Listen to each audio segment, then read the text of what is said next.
Hello friends, welcome back to ভূগোল কথা। বন্ধুরা, তোমরা সকলেই হয়তো জেনে গেছো যে আরআরবির তরফ থেকে একটি দুর্দান্ত ভ্যাকেন্সির ডিটেলস এসেছে। টিচিং এবং নন টিচিং পোস্টে নিয়োগ করা হবে এবং ভারতীয় রেলওয়ের তরফ থেকে এই ভ্যাকেন্সির ডিটেলসটি, যেটা রয়েছে কেন্দ্রীয় সরকারের আন্ডারে, এবং পশ্চিমবঙ্গ সহ আদার্স স্টেটেও কিন্তু বিভিন্ন রেলওয়ের বিভিন্ন স্কুলে নিয়োগ করা হবে এবং প্রতিটি ভ্যাকেন্সি কিন্তু পার্মানেন্ট এবং এখানে আদার্স অ্যালাউন্সেস এবং স্যালারিও খুব ভালো মতোই তোমাদেরকে প্রোভাইড করা হবে।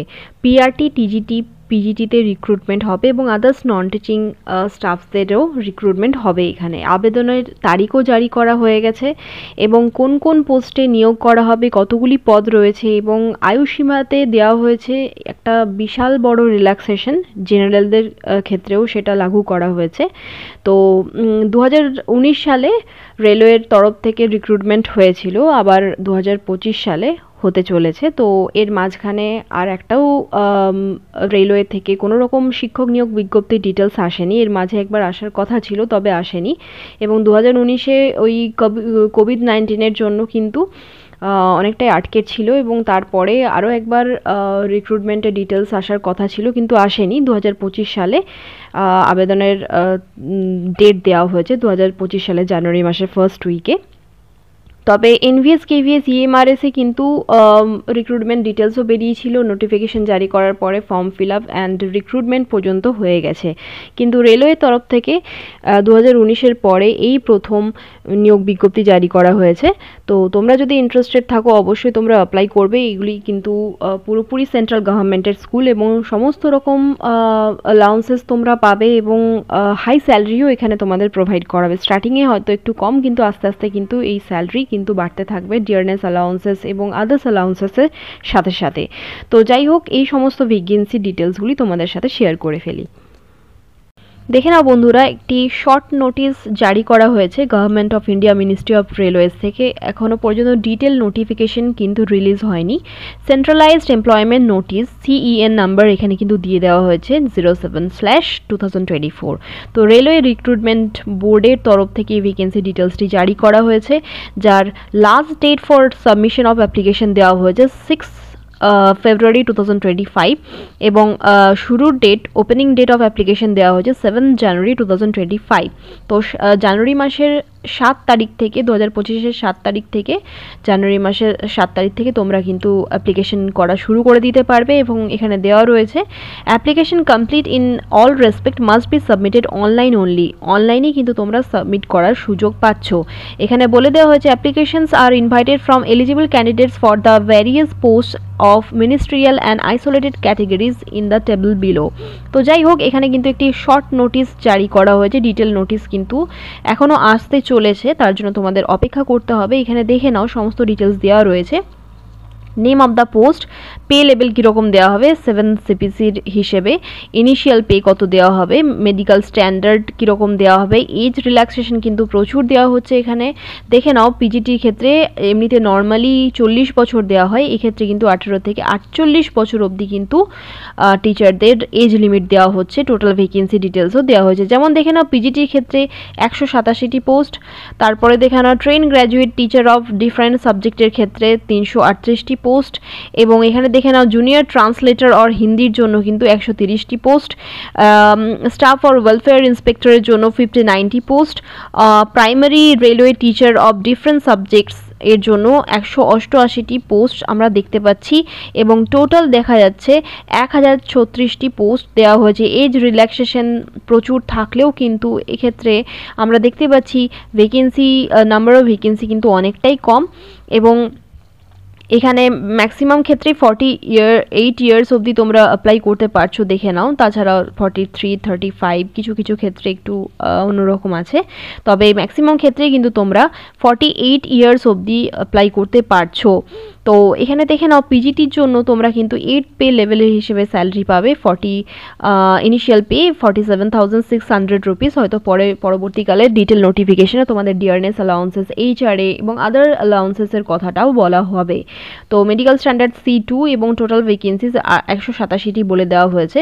সায়েন্টিফিক সুপারভাইজারের 3টি ভ্যাকেন্সি, ট্রেন্ড গ্র্যাজুয়েট টিচারের 338টি ভ্যাকেন্সি। সারা ভারত জুড়ে কিন্তু কিছু স্টেট থেকে ভ্যাকেন্সি ডিটেলসটি এসেছে। তোমরা এমনটা ভাববে না কোনো একটি পার্টিকুলার স্টেটেই কিন্তু এর নিয়োগ করা হবে। তবে এটা একটা খুবই ভালো সুবিধা যে তোমরা কিন্তু এক্সাম সেন্টার বা প্রেফারেন্সেস দেওয়ার সুযোগটা পাবে নিজের রাজ্যে চাকরি করার। তো এক্ষেত্রে দেখে নাও 338টি এখানে ভ্যাকেন্ট পোস্ট রিলিজ করা হয়েছে। তো এটি কিন্তু ভারতবর্ষের সমগ্র রাজ্য জুড়েই। এবং এখানে দেখে নাও chief law assistant, public prosecutor, physical training instructor English medium, scientific assistant or training, junior translator or Hindi, senior publicity inspector, staff and welfare inspector, librarian, music teacher female, primary railway teacher of different subjects. তারপরে দেখে নাও assistant teacher ফিমেলের ক্ষেত্রে requirement রয়েছে junior স্কুলের জন্য 2টি vacancy রয়েছে মোটে। Laboratory assistant or school 7টি ভ্যাকেন্সি রয়েছে। Lab assistant grade 3 chemist and metallurgist এর জন্য রিকোয়ারমেন্ট রয়েছে 12টি ভ্যাকেন্সি রয়েছে। তো দেখে নাও, আমি বলবো তোমাদের যে অবশ্যই যেন এই প্রাইমারি টিচারের জন্য অবশ্যই অ্যাপ্লাই করো যে কোনো সাবজেক্টে, এবং এটার জন্য দরকার হয় এইচএস পাস। এইচএস যদি তোমরা পাস করে থাকো এবং তার সাথে সাথে তোমাদের যদি 50% মার্কস থেকে থাকে এবং তার সাথে সাথে ডিএলএড বা ডিএড বা তোমাদের যদি জেবিটি বা টিটিসি যে কোনো রকম প্রাইমারি টিচারের জন্য যে সমস্ত ট্রেনিংগুলির প্রয়োজন পড়ে সেইগুলির মধ্যে একটি ট্রেনিং থাকলে কিন্তু তোমরা অ্যাপ্লাই করতে পারবে। ডিটেল নোটিফিকেশনে দেখা যাবে কি কি সুযোগ সুবিধা বা এলিজিবিলিটি ক্রাইটেরিয়ার কথা বলা হয়েছে। তবে সুপ্রিম কোর্ট থেকে যে নোটিফিকেশনটি জারি করা হয়েছিল, যে রায়টি বেরিয়েছিল, তাতে করে কিন্তু শুধুমাত্র বিএড থাকলে তোমরা কিন্তু প্রাইমারি টিচারের জন্য অ্যাপ্লাই হয়তো করতে পারবে না। এবারে ডিটেল নোটিফিকেশন অবধি আমাদের অপেক্ষা করতে হবে। পোস্ট গ্র্যাজুয়েট টিচারদের জন্য তোমাদের মাস্টার ডিগ্রি থাকতে হবে according to the central norms, এবং সেন্ট্রাল গভর্নমেন্ট নর্মস অনুযায়ী তোমাদের পিজির সাথে সাথে পিজিতে কিন্তু 50% মার্কস থাকতে হবে, এবং পিজির সাথে সাথে তোমাদের কিন্তু বিএডটাও করা থাকতে হবে। এবং এক্সপিরিয়েন্স হয়তো এখানে দরকার পড়ে না, কারণ এনবিএস, কেভিএস, ইএমআরএসের মতো জায়গাগুলিতেও কিন্তু এক্সপিরিয়েন্সের কথা বলা হয় না। তো ফ্রেশার্স হিসেবেও কিন্তু তোমরা গুড একাডেমিক রেকর্ডের সাথে কিন্তু অ্যাপ্লাই করতে পারবে। ট্রেন গ্র্যাজুয়েট টিচারদের জন্য দেখে নাও, ট্রেন গ্র্যাজুয়েট টিচারদের জন্য কিন্তু তোমাদের গ্র্যাজুয়েশন থাকলেই শুধুমাত্র অ্যাপ্লাই করতে পারবে according to central government norms. তার সাথে সাথে কিন্তু সিটেড পেপার 2টা ক্লিয়ার থাকাটা খুবই জরুরি। তবে এখনও পর্যন্ত ডিটেল নোটিফিকেশন বেরোয়নি। ডিটেল নোটিফিকেশন বেরোলে তোমরা খুব তাড়াতাড়ি সমস্ত কিছু জানতে পারবে।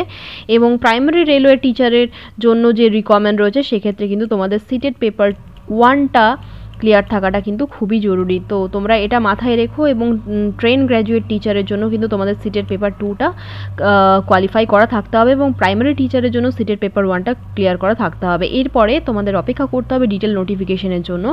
এবং সবথেকে বেশি ভ্যাকেন্সি রয়েছে দেখে নাও টিজিটির জন্য। তো টিজিটি সায়েন্স ও সোশ্যাল সায়েন্সের জন্য তোমরা অ্যাপ্লাই করতে পারো। 338টি এখানে ভ্যাকেন্সির কথা বলা হয়েছে। যদিও এজ লিমিটটা অনেকটাই বেশি দেওয়া হয়েছে, তাও কিন্তু আমরা বলতে পারি যে ভ্যাকেন্সির সংখ্যা কিন্তু অনেকটাই কম। তো যাই হোক, এতেই আমাদেরকে চেষ্টা করতে হবে জব পাওয়ার। এখানে বলে দেওয়া হয়েছে the range of age indicated in the above table is in years and the upper limit of age includes a relaxation of 3 years beyond the prescribed age limit as the time measure due to the কোভিড-19 pandemic. ওই সময়টাতে COVID-19 প্যান্ডেমিকের জন্য অনেকটা delay হয়েছে এবং কোনো রকম নোটিফিকেশান রিলিজ করা হয়নি। 2025 হতে চললো, 2025-এর আগেটাতে মানে 2024-এর একদম শেষে এই বিজ্ঞপ্তিটি শর্ট নোটিশটি জারি করা হয়েছে যে তোমরা 7th জানুয়ারি 2025 থেকে অ্যাপ্লাই করতে পারবে। তো এতটা দেরি হওয়ার জন্যই কিন্তু এজ লিমিটটা অনেকটা বেশি দেওয়া হয়েছে, তবে ভ্যাকেন্সির সংখ্যা কিন্তু অনেকটাই কম। ফর ফার্দার ডিটেলস এখানে বলা হয়েছে, তোমরা এখানে বলা হয়েছে please refer to the detailed centralised employment notice CEN number 07/2024 available on the website details of all participating railway recruitment boards listed below। তো দেখে নাও এখানে কোন কোন রাজ্য থেকে ভ্যাকেন্সি ডিটেলসগুলি এসেছে। আহমেদাবাদ www.rrbad.government.in, আজমের, বেঙ্গালুরু, ভোপাল, ভুবনেশ্বর, বিলাসপুর, চণ্ডীগড়, চেন্নাই, গোরখপুর, গুয়াহাটি, জম্মু, শ্রীনগর, কলকাতা, ওয়েস্ট বেঙ্গল, মালদা, মুম্বাই, পাটনা, বিহার, প্রয়াগরাজ, রাঁচি ঝাড়খণ্ড, সেকেন্দ্রাবাদ, তো এই সমস্ত লোকেশনগুলি থেকে কিন্তু তোমরা ওয়েবসাইট ডিটেলস চেক করে অ্যাপ্লাই করতে পারবে এবং সিই নাম্বারটা তোমরা নোট করে রাখবে, এটা তোমাদের ফার্দার রেফারেন্সের জন্য কাজে লাগবে।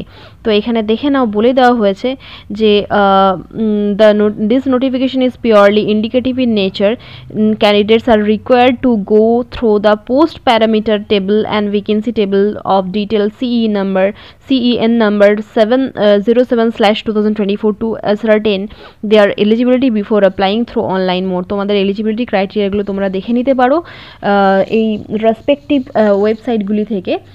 তোমরা দেখে নেওয়ার তারপরেই তোমরা 7 জানুয়ারি থেকে অ্যাপ্লাই করা শুরু করবে। Any corrigendum or addendum important notice related to the aforesaid recruitment shall be issued from time to time on the above websites RRB only। তো যাই হোক, এখানে যা কিছু নতুন নোটিস আসবে RRBর অফিসিয়াল ওয়েবসাইট থেকে তোমরা চেক করতে পারো, আদারওয়াইজ আমি তোমাদেরকে ইনফর্ম করে দেবো। এবং এক্ষেত্রে কিন্তু খুবই সহজ একটি পরীক্ষা নেওয়া হয়, সিবিটি হয়।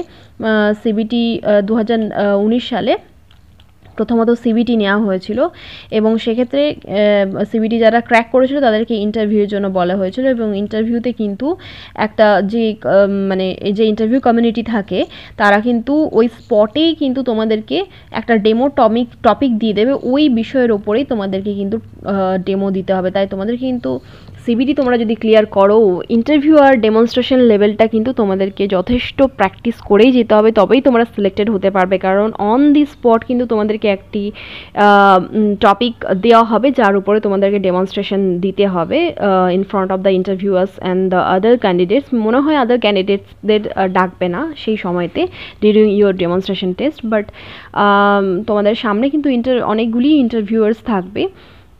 তো সেক্ষেত্রে তোমাদেরকে কিন্তু রেগুলারলি যে কোনো প্রতিটি টপিক ছোট ছোট করে ইউনিট বানিয়ে প্রতিটি ইউনিট থেকে তোমাদেরকে ডেমনস্ট্রেশন টেস্ট প্র্যাকটিস করে রাখতে হবে। এটা তোমাদের জন্য একটা চ্যালেঞ্জ। এখন থেকে তোমরা প্রিপারেশন শুরু করে দাও। যদি তোমরা যে কোনো গভর্নমেন্ট স্কুলের জন্য খাটছো তাহলেও তোমরা এই পরীক্ষাটার জন্য ক্র্যাক করতে পারবে। যদি তোমরা গভর্নমেন্ট স্কুলের জন্য প্রিপারেশন নিচ্ছ, যেমন NVS, KVS, EMRS, DSSB, atomic energy schools, railway school, এগুলির জন্য যদি তোমরা এই সমস্ত গভর্নমেন্ট স্কুলের জন্য যদি তোমরা প্রিপারেশন নিচ্ছ, তোমরা ইজিলি কিন্তু এই পরীক্ষাগুলির জন্য ক্র্যাক করতে পারবে। তবে তোমরা ডেমনস্ট্রেশনের জন্য এখানে কিন্তু খুব স্ট্রংলি প্রিপারেশন নেবে, কারণ হচ্ছে যে এখানে কিন্তু অন দি স্পট ডেমনস্ট্রেশন দিতে বলা হয়। যে কোনো একটা টপিক ধরে তোমাদের চুজ করা টপিক থেকে কিন্তু ডেমো দিতে বলা হয় না। তো সেক্ষেত্রে আমি সিলেবাস, এক্সাম প্যাটার্ন সমস্ত কিছু নেক্সট ভিডিওতে তোমাদের সাথে শেয়ার করব। তোমাদের যদি কোনো রকম কোয়ারিজ থাকে আমাকে কমেন্ট করে জানাতে পারো। ধন্যবাদ।